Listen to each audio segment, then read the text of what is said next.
divergence last week as US markets continued their march higher, but other global markets struggled in the current environment. And changes to the outlook for interest rates were one of the keys to the performance last week, but it looks like things have shifted. And while we were looking at the index performance in particular, that more than 2% gain for the Nasdaq, in contrast to the falls that we saw in the Hang Seng down by 1% and the ASX 200 down by 1.5% last week. And a lot of that divergence in performance came down to individual stocks. So investors appear to have moved on somewhat from their concerns about the potential for higher interest rates for longer and have focused in and zeroed in on individual stock performance as company news drives the markets.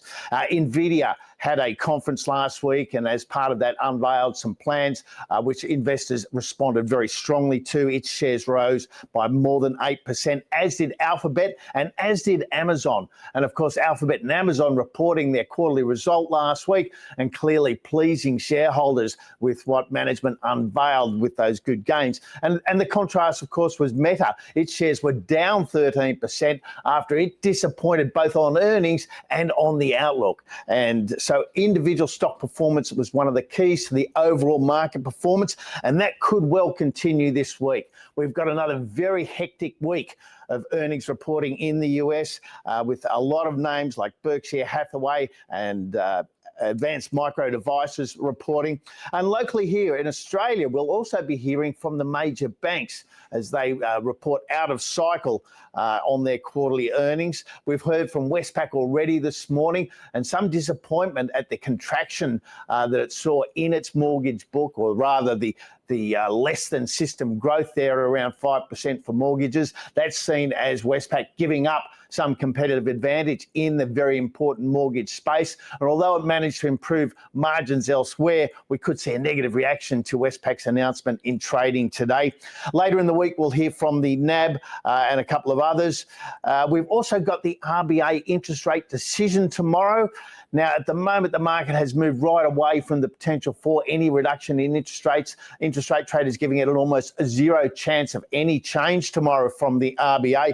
And that's a big contrast to expectations just a few weeks ago, where it was given a better than 70% chance of a cut. So that big change in thinking hasn't really been reflected in the Australian share market as yet. We're still near those all-time highs, but it's clear the market has changed its mind on that outlook. Later in the week, we'll also get US PMIs and jobs numbers, the JOLTS readings, ahead of the big read on Friday night of the non-farm payroll. Now, the US shutdown is throwing a lot of the data into doubt at the moment, and so any releases, if we get them, might not be as influential as analysts question the accuracy of the data given the constrained resources of the Bureau of Statistics in the US. So one to watch out for. Last week, we also saw huge gains in global uranium stocks. Now, a lot of this relates to the push for extension of programs to support nuclear power in the US, with the government announcing a further $80 billion program to get more reactors online. That, of course, has revived interest in a sector that has been performing well over the course of the year anyway. We've got Boss Energy up 20% last week, having fallen by a similar amount in previous weeks, but it did lead Australian uranium stocks higher, I beg your pardon. Now, it's an interesting positioning of those Australian listings, in particular Boss and Paladin. They are showing signs of life, and we saw some big moves on individual days last week, but they're still much closer to all-time lows than they are to all-time highs. And that's in direct contrast to what we're seeing in the US. Groups like Cameco up 16% and heading back towards all-time highs. It led the US sector last week, and the sector itself was up 11% in the US. So a lot of analysts are looking for the momentum to shift to explorers and away from the current producers. We have also heard new calls to end the ban on uranium mining in Western Australia. So locally, also getting some calls here, and any shift in environmental policy around uranium mining could have a big difference to the performance. At the moment, the Australian stocks wildly underperforming the US stocks, and there are some good reasons for that, but an area that international investors might be focusing on. So looking at our watch list today, the first on it is the Global X uranium ETF, the code URA. It was up 7% last week and is up more than 100% this year, has already doubled. It's got about $6 billion in assets under management, and it does invest across global players in the uranium space. That, of course, does mean a lot of African, Australian and Canadian exposures. The uranium ETF is now trading in a strong uptrend, and many investors keeping an eye on that as a potential diversification. Tonight, we'll hear from Palantir, or tomorrow morning, it will report after market in the US. Its stock has traded very strongly this year. It's up 100%, 160% year to date. Earnings estimates here have been revised upward. It's anticipated they will unveil a quarterly profit of about $1.1 billion. That represents a 70% gain in the year-on-year comparison, and just goes to show the strength of earnings in this software provider that's powered by AI and provides intelligence and defense services largely to the US government.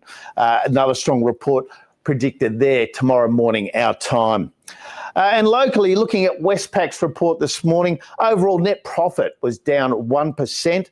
The shares did move up in pre-market trading, but I'm doubting that move myself. Going through this, these numbers do not look strong. And given the positioning of the bank stocks generally, and Westpac in particular, at the higher end of their trading ranges, Westpac could be vulnerable to a pullback after this. The mortgage numbers, as I mentioned earlier, were particularly concerning, a very important part of Australian bank profitability, and to see them underperforming and only growing by 5% in that space is not good news. They have announced that they're looking to sell their RAMS book. Now, this is an area of differentiation for the banks, with ANZ announcing last week it was looking to take its mortgage origination in-house and move away from using agents. The fact that Westpac is selling off RAMS suggests it might be making similar moves.